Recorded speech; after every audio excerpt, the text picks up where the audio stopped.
Bueno, quiero dejar con ustedes entonces a Felipe Guevara. Felipe es un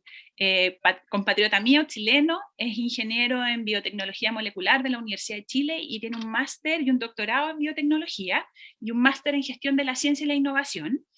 Él se sumó a nuestro equipo como consultor externo en los últimos 3 meses para hacer esta consultoría que les comentamos sobre análisis de marcos externos. Y bueno, se sumó con nosotros porque nos pareció súper interesante su experiencia profesional en temas de investigación, desarrollo e innovación. Él tiene un particular foco en la innovación.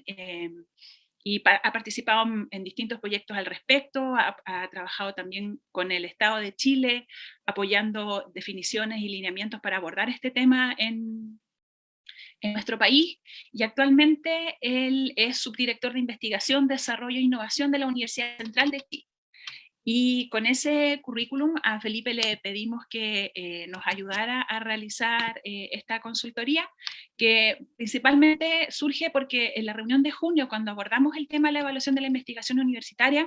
un comentario que se hizo recurrente fue que pese a las intenciones que a veces tenemos en las universidades de innovar y de mejorar y ampliar los marcos, muchas veces tenemos marcos externos que delimitan ciertos cambios o que constriñen también esos cambios respecto a lo que podemos hacer. Entonces, pensando en eso, le pedimos a Felipe que hiciera un análisis de algunos marcos que nos parecían relevantes considerar. Él les va a contar más en detalle, pero ahí hay puestos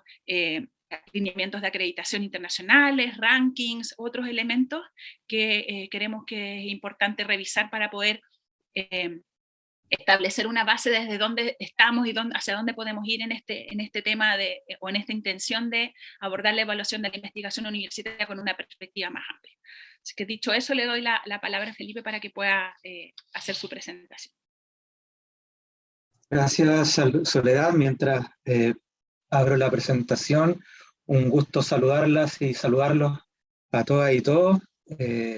La verdad que la consultoría nos ha servido para tener una visión con datos de respaldo de algo que quienes trabajamos en gestión de la ciencia y la innovación lo vivimos a diario, pero a veces nos falta tener una visión más global respaldada por data. Así que creo que hay resultados bastante interesantes que espero que les sirvan y nos sirvan a todos quienes trabajamos en esto. No sé si me pueden confirmar que ya se aprecia la presentación. Perfecto. Entonces, como decía Soledad, lo que vamos a mostrar aquí son los principales hallazgos de esta consultoría de los últimos, o este análisis documental de los últimos 3 meses respecto a distintos marcos normativos que tienen que ver con la evaluación de la investigación en distintos niveles. Entonces, primero presentarles cuáles son los antecedentes con los que comenzamos esta evaluación documental. Lo primero que es algo que todos conocen, que la investigación hoy en día es una actividad esencial de la misión universitaria. Es difícil entender una universidad meramente docente, sino que la investigación ya está en el corazón o en el core de la actividad universitaria, pero esta investigación se tiene que evaluar y se evalúa principalmente para 4 aspectos: para promover el acceso a financiamiento, qué y a quién financio, para promover la acreditación, sobre todo en la calidad de las distintas instituciones que realizan actividad de investigación, para promover la carrera académica dentro de las instituciones y también para la promoción profesional de académicas y académicos que realizan actividad de investigación. Y que actualmente se está hablando mucho que la evaluación de la investigación se valora principalmente desde indicadores bibliométricos o cienciométricos, mediante una lógica del publish or perish, que nos preguntamos nosotros entonces si es posible cambiar esta mirada reduccionista de indicadores exclusivamente bibliométricos. Y esto lo vamos a dejar como pregunta, porque del análisis documental creemos que para responder esta pregunta es necesario algo fundamental, que es diversificar y enriquecer los sistemas utilizados para evaluar la investigación, pero para poder diversificar y enriquecer es necesario coordinar los distintos actores involucrados. Y para que se realice esa coordinación se deben conocer realidades y contextos diversos, cuáles son los marcos regulatorios mediante los cuales nosotros estamos enmarcados para realizar nuestras actividades, tanto institucionales, nacionales e internacionales, y mediante ese conocimiento identificar entonces las barreras existentes y las posibilidades de nuevos sistemas de medición. Hasta un par de décadas atrás era más fácil esta coordinación porque se hablaba de tres actores involucrados principalmente, que eran el gobierno, los gobiernos quienes establecían los marcos regulatorios, que establecían entonces cómo debían hacer las universidades esta actividad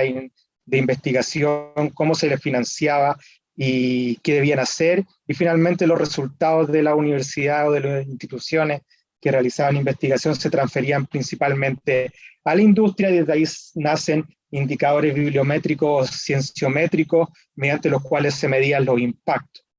Pero con el avance de la investigación se han incorporado nuevos actores mediante los cuales los resultados de investigación deben ser de impacto, como es la sociedad. Es decir, cómo nosotros, mediante los resultados de investigación, observamos cambios en la sociedad, y se empieza a hablar del impacto más allá de los entornos industriales a los entornos sociales. Y para complicar un poco más la cosa, hoy se habla de 5 actores, además de la sociedad, cómo nuestra investigación impacta en el medio ambiente, por lo cual debemos incorporar muchos más indicadores y otros sistemas de medición. Entonces, para englobar todo esto, ¿cuál es el objetivo y la metodología del análisis documental? El objetivo principal es describir y comparar marcos normativos, sistemas y experiencias de evaluación de la investigación universitaria, principalmente en Unión Europea, Reino Unido y algunos países seleccionados de América Latina. Y la metodología principalmente utilizada es analizar instrumentos tanto gubernamentales como no gubernamentales relacionados con la evaluación de la investigación, y que evalúan la investigación en distintos estratos, a través de rankings, a través de manuales de referencia que nos indican más o menos, sobre todo a países miembros de la OCDE, qué se debe y qué no se debe medir, aquellos instrumentos que nos permiten financiar la investigación, instrumentos de evaluación de la calidad de la investigación y de la calidad también de los académicos, y el instrumento de acreditación institucional. ¿Cuáles fueron los criterios de selección de esto? Perdón, no sé si hay alguna pregunta. Fue una muestra de países con universidades miembros de CINDA y que se consideran relevantes dada la cantidad de universidades adscritas a CINDA, o la existencia de sistemas con cierto grado de avance importante de considerar. Entonces fueron analizados instrumentos de Argentina, Brasil, Chile, Colombia, México y España, y Reino Unido, y algunos transversales de la Unión Europea, dado el grado de avance y desarrollo de estos sistemas en el ámbito de la investigación. Y se dividió en 6 dimensiones de análisis cada uno de estos instrumentos. ¿Cuáles son los indicadores que pueden medir directamente la investigación? Indicadores que miden la actividad docente, la innovación y transferencia del conocimiento, el impacto de los resultados, la internacionalización y la pertinencia regional. ¿Y cuáles fueron los principales hallazgos entonces de este análisis documental? Ustedes luego van a tener el documento completo donde está toda la data. Entonces aquí nos quisimos centrar más bien en los hallazgos. Es que, y algo que presumíamos, pero que ahora se comprueba con el análisis, es que existe un dominio de indicadores cienciométricos tradicionales. Esto es, la investigación se analiza principalmente desde el número de artículos de investigadores e instituciones, a través de estos indicadores descriptivos y de indicadores evaluativos, como son el factor de impacto y las citaciones de estos artículos. Y se basan principalmente en solo 2 bases de indexación comerciales, que son Web of Science, de Clarivate, y Scopus del CIVIER. Y algunos efectos negativos de esto es que puede existir un impacto negativo en las investigaciones provenientes de países de habla no inglesa y que son publicadas en sus idiomas maternos, principalmente en español. ¿Y por qué? Porque existe una menor cantidad de lecturas y por consecuencia una menor cantidad de citas. con lo cual tienen un menor impacto, podrían tener un menor impacto. Y además tiene un efecto en los costos de las instituciones que utilizan estas bases de datos, puesto que existe una tasa de suscripción a estas bases de datos, y además hay costos por publicación en revistas indexadas en esta base de datos, y además se puede subestimar el rendimiento de las instituciones y los investigadores, porque se excluyen otras indexaciones de evaluación que han comenzado a tomar relevancia en Latinoamérica y Europa, sobre todo en algunas disciplinas como las ciencias sociales, como ERIPLAS, Cielo y Latindex, entre otras. Y también en la dimensión de investigación se observa vagamente aún la inclusión del acceso abierto a la información científica como un indicador de evaluación para medir el impacto de la investigación, y sí es utilizado, y quisimos destacarlo, en 3 instrumentos: en el Research Excellence Framework de la Unión Europea, del Reino Unido principalmente, y en rankings internacionales como CIMAGO y el U Multirank, donde sí se toma en consideración el acceso abierto o la publicación en Open Access. En cuanto a la actividad docente, que tiene que ver específicamente con la evaluación del personal que realiza investigación, todos los instrumentos, excepto España, incluyen indicadores cualitativos dentro de sus evaluaciones, lo cual visualizamos como un aspecto positivo, pero se hace necesaria la promoción de políticas públicas para estandarizar métricas de evaluación que son distintas entre distintos países. Entonces están supeditadas las directrices establecidas por cada país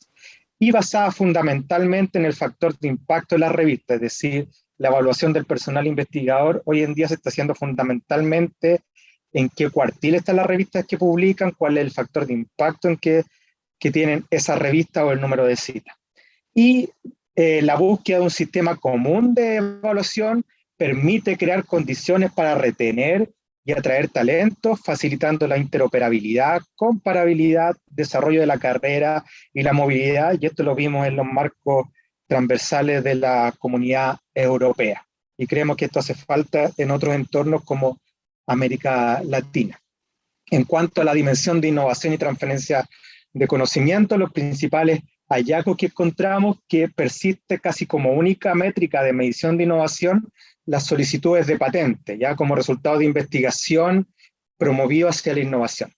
Y si bien las patentes son un indicador, puede ser considerado como un indicador indirecto, puesto que entendemos como innovación si esta es transferida y adoptada por el entorno.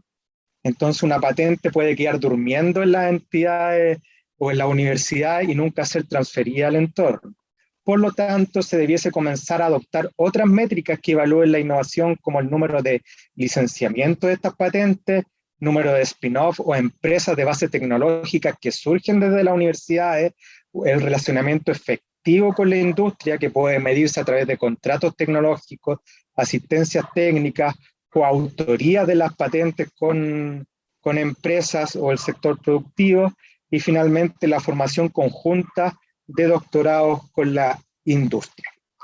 Y en el apellido de transferencia de conocimiento también encontramos que la divulgación de la ciencia y la aprobación social del conocimiento aún se encuentra ausente de los indicadores en prácticamente todos los instrumentos, donde solo lo visualizamos en el Observatorio Colombiano de Ciencia y Tecnología como un dato que el observatorio recoge y pone a disposición para promover políticas públicas, pero los instrumentos de evaluación aún está bastante ausente. En cuanto a la dimensión del impacto, encontramos que no existe una clara definición de cómo medir el impacto de los resultados de investigación, más allá del impacto académico que se está midiendo, como es el factor de impacto de la revista o número de citas. Hace falta una definición entonces de quién se entiende por impacto de los resultados de investigación en la sociedad, en el medio ambiente y en el entorno productivo, más allá de lo académico. En la dimensión de internacionalización encontramos como principales hallazgos que es una dimensión prácticamente considerada de forma exclusiva en los rankings de evaluaciones internacionales, donde se observan como indicadores la generación de publicaciones en colaboración internacional, la conformación de redes internacionales, la movilidad, tanto estudiantil como del profesorado, y la existencia de programas internacionales de formación o en idioma extranjero. Por lo tanto, la internacionalización es un punto también a fomentar dentro de las evaluaciones a niveles nacionales de la investigación y de las instituciones. Y en cuanto a la dimensión de pertinencia regional, es una dimensión que se encuentra también escasamente abordada entre los indicadores incluidos de los instrumentos de evaluación de la investigación, donde solo se observa también en algunos rankings internacionales. Entonces, en base a todos estos hallazgos, podemos resumir las conclusiones en los siguientes puntos: que existe un predominio de las métricas tradicionales de medición de resultados, que se puede subestimar o existe una subestimación de los rendimientos de instituciones e investigadores, sobre todo por la utilización casi exclusiva de dos bases de datos de publicaciones comerciales para analizar estos resultados, que son Scopus y Web of Science. Se incluye aún de forma muy incipiente el acceso abierto a los sistemas nacionales de ciencia y tecnología como un indicador de evaluación de la investigación, y existe un número significativo y creciente de revistas indexadas que requieren un pago por publicación, sobre todo cuando se escoge la modalidad de acceso abierto, es decir, cuando queremos que nuestros resultados estén presentes en acceso abierto, como investigadores o las instituciones se debe pagar por aquello. Y existen iniciativas de bases de datos sin fines de lucro que han comenzado a tomar relevancia, pero aún no se incorporan de forma muy amplia en la medición, como son ERIPLAS, Latindex, Redalyc, Cielo, entre otras. Falta consenso entonces en métricas de medición de impacto, que es lo que entendemos por impacto, y esta definición aún se centra en indicadores cienciométricos y en una definición transversal sobre el impacto de la investigación hacia la sociedad, que es lo que nosotros deberíamos comenzar a estudiar. La equidad de género en ciencia y tecnología es escasamente abordada entre los indicadores, pese a que es una brecha que se debería abordar para disminuirla. Y la medición de la innovación aún se encuentra sustentada como indicador en la solicitud de patentes y abordada desde el punto de vista productivo. Se hace necesario abordarla desde otro ámbito como la transferencia, licenciamiento, otros tipos de propiedad intelectual donde las solicitudes de patente no son la única, y también la innovación social. Y en base a esto, nosotros quisimos terminar este análisis documental con algunas reflexiones que pueden movilizar la discusión, y se las dejamos como preguntas abiertas sin respuesta, que son si efectivamente se puede avanzar hacia la utilización de nuevas métricas de evaluación de la investigación, más allá de estas métricas tradicionales que se desprenden de bases de datos comerciales de indexación. ¿El índice de impacto de las publicaciones mide realmente el impacto de la investigación a la sociedad, o podemos establecer otras formas de medir el impacto de la investigación que se realiza en las distintas instituciones y en los países? Las patentes son el único mecanismo de medir la innovación desarrollada desde las universidades, y es necesario observar la pertinencia regional de la investigación, dado que no ha sido abordado desde los instrumentos que nosotros analizamos. Y con esto eran las preguntas para terminar y movilizar la reflexión y la discusión en base a los hallazgos de este análisis documental, que repito, ustedes van a tener el documento completo para poder tener los datos de donde salen estas reflexiones y las conclusiones y hallazgos que les he expuesto en esta breve presentación. No me queda más que despedirme y agradecerles también por la oportunidad de realizar este análisis, porque creo que ha sido bastante enriquecedor. Muchas gracias.